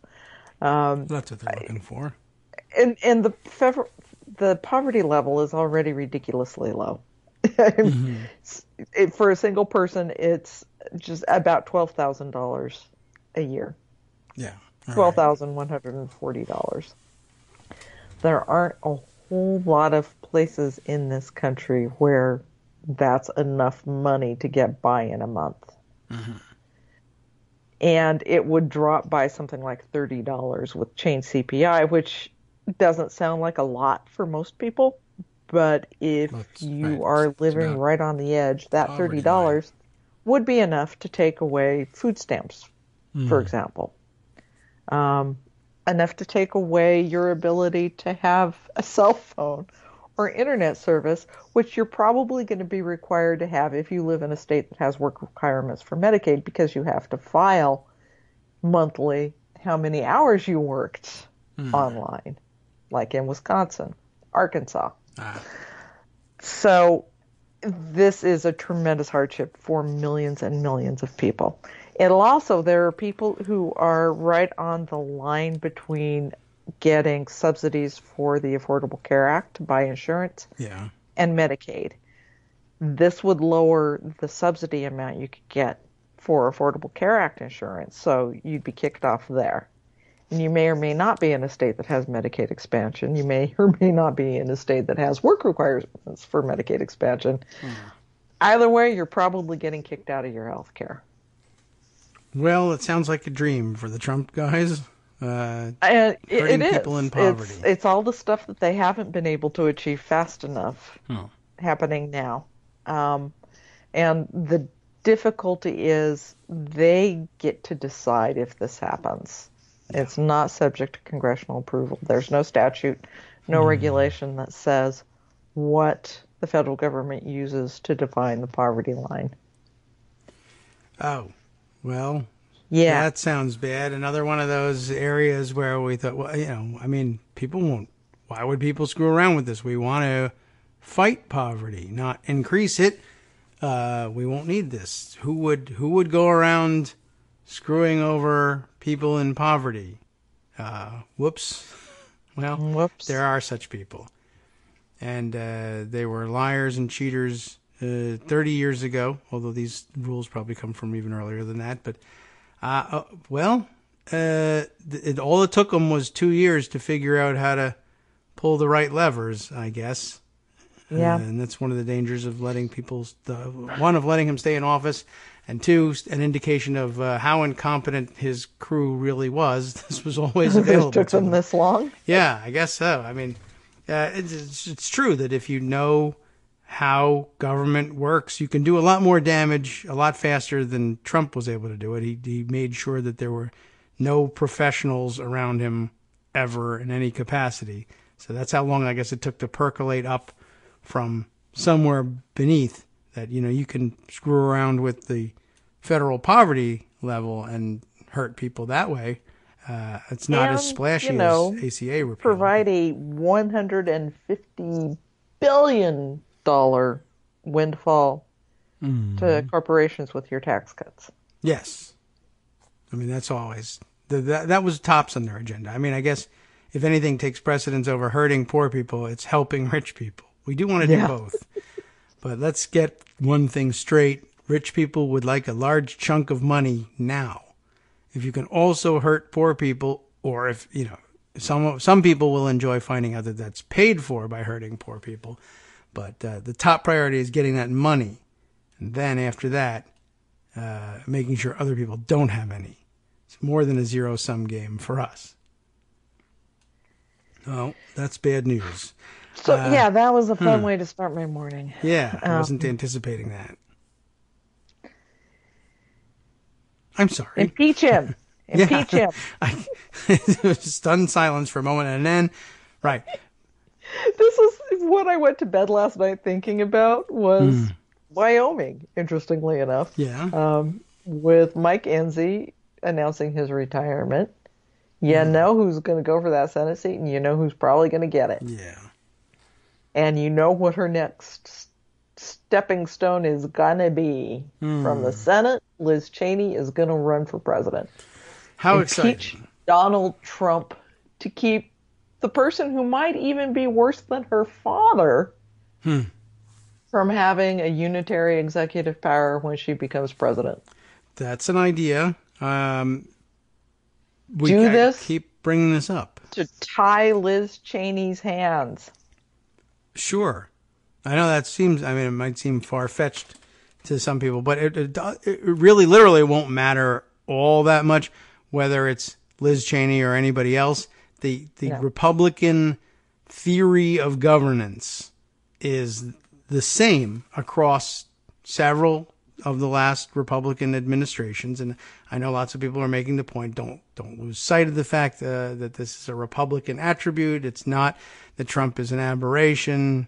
He's just the most distasteful occupant of the Republican White House that we've had, but he's implementing all the same policies such as they are. And Liz Cheney would come into it with a chilling, or at least an access to a chilling efficiency. And all the times that we've thanked our lucky stars that as terrible as Trump is, he's incompetent on top of it all. No one would come in with more experience and a cadre of experienced advisors who are actually good at figuring things like even down to the level of screwing with CPI to screw people over. Those are she comes with or could pull in a bunch of advisors who know how to get that stuff done day one. She's kind of the anti-Liz Warren.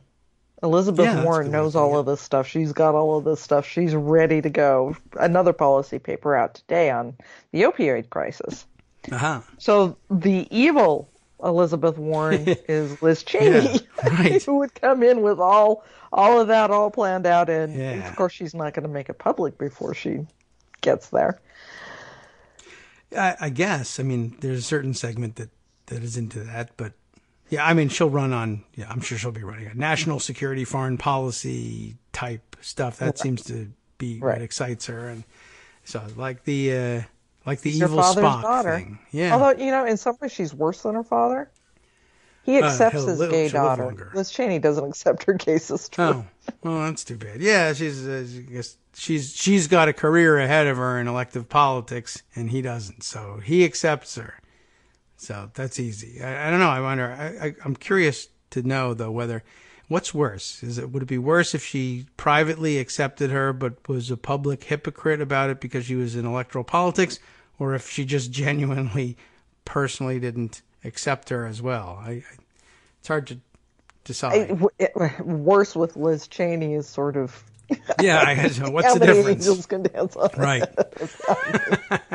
Don't worry about it. Just reject her outright. Well, yeah, I guess she's coming in. She can't be fixed with impeachment by impeaching, say, Dick Cheney, who we all wished had faced that penalty. Yeah, didn't we have all of this discussion 10 years ago? Yes, we did. As a matter of fact, I spent some time on that just yesterday. I was moved to actually read that post I put up after meeting in the White House with the other detainee policy and torture policy, the real torture policy, activists in the White House in May, just about this time, I guess, a little later in the month, May of 2009, and reminded myself, reading the final paragraph about how I spent my time in that meeting, chiefly saying if we fail to delineate these practices, more importantly, the theories of the unitary executive on which they're based, they will come back to haunt you in the very next Republican administration. I don't know who that will be. You don't know who that will be. I don't know that it'll be about detainees and torture policy, but it won't have to be. It could be about anything because this is the nature of their approach to the presidency. They believe they can do anything and that the law, the courts, the Congress are literally powerless to stop them. And if you let that go because we can't look backward, the next Republican will just undo everything that you do in exchange for looking at this problem. I say look back, you say we can't because healthcare. Your healthcare is going to disappear. I say look back, you say we can't because whatever it is. Name a policy. Pick your favorite. Pick 10 of your favorites. I'll undo them all if law doesn't matter. Well, that's just crazy. Well, I'll see you in 10 years. Where did you write this one? At Daily Kos or at... At Daily Kos. Yes, I did. I think we need to re-up that. Yeah, maybe we could. It's the, yeah, well, I'll show it to you later on. This is one of the problems with our less than robust universal or less than universal search abilities. I mean, there's just too much data at Daily Kos to be able to make it as searchable as Google. I mean, how could you? But or not without a giant server farm, and we don't have that. No, we don't have that. Our search is a little slow. But so, yes, share that one with me, and I think we ought to talk about re-upping that Yeah, well, maybe. I mean, it's mostly about that particular meeting and the torture and detainee policy, but it's very clear at the end. Like, it doesn't matter whether it's torture. It could be anything. And by the way, a war criminal was pardoned yesterday. Yes. Received clemency, whatever. I saw that. Although I understand was he out and on parole? He was on at that parole. point, so yeah. I mean, maybe we just didn't punish him correctly the first time. His record was expunged. He now can go about in the world without being labeled a war criminal. Oh. Can he vote? I guess so. He can vote. Could he before, though? What state did he live in? I wonder about that. Yeah, I'm not sure. Well, okay. Well, anyway, yeah, that was a tough one. I'm not that familiar with the case, but certainly seeing the headlines was a little worrisome. I don't know what happens if you drill down in this one, but it didn't look good. He, on his own, hunted down a suspected EID bomber. Okay. Who apparently was just so a witness. I'm not entirely sure on the story, but I know that on his own, they questioned this guy, let him go. It stuck in his craw. Hunted him down on his own, and stripped him naked and executed him. You got to wonder about the stripped him naked part, just in terms of like, is this a good guy or not? Then, of course, things get worse, and then it answers most of the questions. All right, well, interesting to say the least. How did he pick this guy out? Was someone lobbying for him? Did they put it on Fox and Friends? Anybody know? Or just, his parents went on Fox and Friends. There you go. Or okay, Fox News. Okay. And that's the way you get pardons these days. Interesting. Okay, well, that does add a wrinkle to the old story of detainee policy and how we conducted the wars. But, yeah, the larger point was that it pick your poison. It wouldn't matter what the subject was, because why would anything matter? When nothing matters, nothing matters. Yeah. So, well, they were very down on that whole idea of holding anybody accountable, of course. But even if there had been no names attached, they could have spent some time saying, listen, this approach that, as it happens, that was also the day he gave his speech on detainee policy. And he sort of condemned in the speech what he called the anything goes policy of the George W. Bush administration. I mean, it's not a compliment, right? So not much of a condemnation either, but it was meant, I think, to point out that I understand that, what they were doing in claiming not only unitary executive powers, but that at the time we hadn't gotten to it yet. But we hadn't, but we had forgotten about it by that point. Is at the beginning of the Obama administration. The number of times during the George W. Bush administration where not only were they not in compliance with subpoenas, et cetera, and other dictates of the Congress, but that Condi Rice, now, by the way, rehabilitated as a fabulous moderate, said, asked, what will you do if the Congress, then in Democratic control, defunds the war effort and insists on withdrawal of troops from Iraq? And the answer was, we would just not do that. We would defy such an order. The Congress doesn't get to tell us that. I don't know, the Constitution, Congress declaring war, et cetera, et cetera. Nah, they didn't recognize that as a valid thing. And then, of course, Alberto Gonzales telling people, oh, yeah, what would we do if we lost on this national security case in court? Nothing. We would do the same thing. Federal judges don't have any authority on national security issues. They're not qualified to hear such cases. That came shortly before it finally, somehow, somebody pressured him out of the job. But that was you think your attorney general now is terrible? Mm-hmm. Right? He didn't just materialize out of thin air. It's a long line of Republican attorneys general and presidents who believe that they can do what they want, and if the courts tell them they can't, they just declare the courts incompetent to the question. Sorry. No one told you before? You're not allowed to rule on that stuff. We forget from time to time. But that's part of the game. Flood the zone with enough crap, you'll forget half of it. Well, we don't all forget. No, that's true.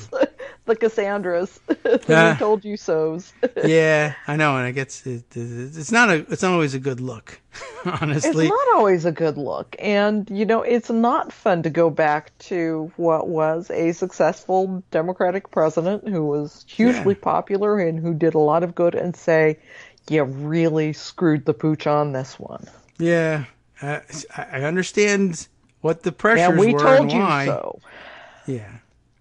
It's too bad, but it's hard Meanwhile, to look at those. Guantanamo Bay is still open, and they've even floated the idea of putting detained kids there. Yes, that's a go-to thing. They love to threaten Guantanamo, and I still am unsure.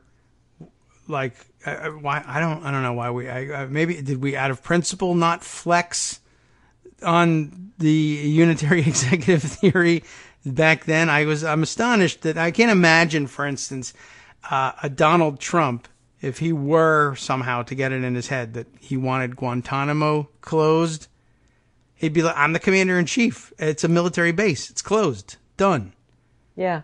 What would be the objection? Well, what are we going to do with all these detainees? And Congress says they don't want it. That's another one, right? Congress freaking out about that one. So they acorned Guantanamo for Obama on that one. Oh, Republicans will be mad at us. Yeah? Yeah. Well, let's see if they can prevent that. Military commissions still aren't working. No. Those trials that they insisted on having instead of using regular courts. Yeah. Yeah. I don't hear much about them anymore. We've lost our fascination. No, poor Kjell Rosenberg. Still there reporting on a daily basis. Yes. How this is not working at all. Still. Right, having her own Cassandra moment. And she's been saying, she told us all so too. That's true. What a day. Okay. I'm sorry. I'm in an extremely cynical, bad mood this day. Well, that's not a good way to come to you on my Wednesdays, but it is hard not to be. And Wednesday's in the middle of the action. If you want to be an optimist, come on Monday. Anything could happen on Monday. Congress isn't back yet. They promise a whole bunch of things. It's going to be exciting. By Wednesday, it's depressing. And then by Friday, it's just like, don't even talk to me. Pretty much. Okay, well. There is one kind of positive thing out of the Trump administration, and I really hate to even bring it up because it's the Trump administration and it's a health policy thing. I can do it. But they're actually talking about forcing pharmaceutical companies to advertise how much their drugs cost. Okay. Why? Why? Yeah. Trump has had the one idea about bringing down prescription drug prices that seems kind of like he wants to do it. I mean, this is something that he kind of means. Who is he fighting with? Yeah, I know. So, today they finalized a rule that's going to force drug manufacturers to provide the list price for their products in their advertising. Huh. Okay. Well, I wonder how that'll work out. I mean, the industry hates it. Yeah. But they'll still get to charge those prices. They'll just be embarrassed. Yeah.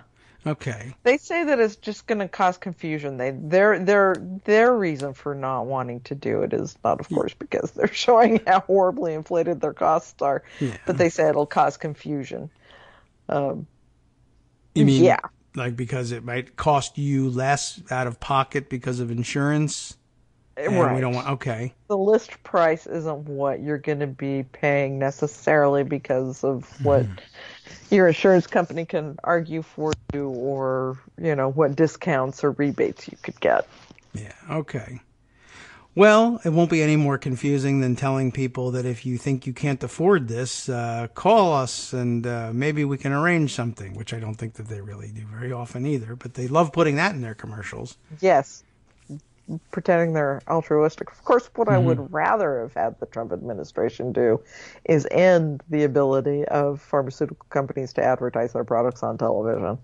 In magazines. Yeah, that might have helped. I mean, it's exciting to know about what Keytruda can do for you, but, I could do without it. Although I think a lot of cable television outlets would collapse. That's possible. I think they would, which would, again, not be necessarily such a bad thing. I guess that's possible, true. I don't know what we'll do without the game show. It would just free up more time for the personal injury lawyers. That could be, right. They can bring that up instead. It's possible he just wants to lower his own Sudafed bill. That may be it. Although I suspect he sends assistants out to pick up stuff like that and then just doesn't pay them. That's a good way of lowering your bills. Yes. I think that's probably, or is Adderall? Yeah, maybe. I don't want to think about what other prescription drugs he might be taking. We can ask around and see what they say. Propecia. Right. I think that was on the list somewhere, wasn't it? Was it that the one? Okay. I just said Sudafed because I saw it in his drawer. Somebody recirculated the stupid picture of him eating the taco bowl for Cinco de Mayo. You remember that? It was in 2016 or that, and he said, "I love Hispanics." Yeah, he had a desk drawer open, and there was a pile of Sudafed in it. I noticed, and I thought that's unusual. Somebody's cooking meth for him. Maybe. I don't think he does his own cooking. He could be sending that down to the Trump Tower kitchen. But that wasn't the worst thing about the photo. Of course, it was a taco bowl. I entirely missed the Sudafed. I'm going to have to go look at that photo again. Yeah, it's a fun discovery. I saw someone circulate it, and I said, I just zoomed in on everything. What's funny in this picture? I bet there's something he's unintentionally revealing here. And I think one of the things, under this pile of newspapers, there was a gossip rag of one kind or another, and I think he had like an old, I don't know whether it was a current issue because he was running for president or an old one, but I think it had a Marla Maples photo on it. Like, get over Marla, man. Stop it already. This is why you need to support Kagro in the morning, folks. You'll see these so you can find about the Sudafed. Right. Who else is going to pour over a picture of Donald Trump eating a taco bowl and find the Sudafed? Very few others. Only Kagro. Yeah, I hope, because the rest of you should be busy doing real work. Okay, speaking of which, I know it's probably time for them to grab you and get you back to work. Thank you very much, as always, for coming around. You're welcome. And again, I apologize for being just so grumpy this morning. That is the general zeitgeist, if that's the correct pronunciation of the word. So you reflect it properly, and I don't know. I think it gives everybody confidence in your writing to know that you're affected by these stories on a human level, just like the rest of us. It's impossible not to be. Boy. Yeah, although you could try working for the New York Times and saying because I'm not Liz Cheney. Right.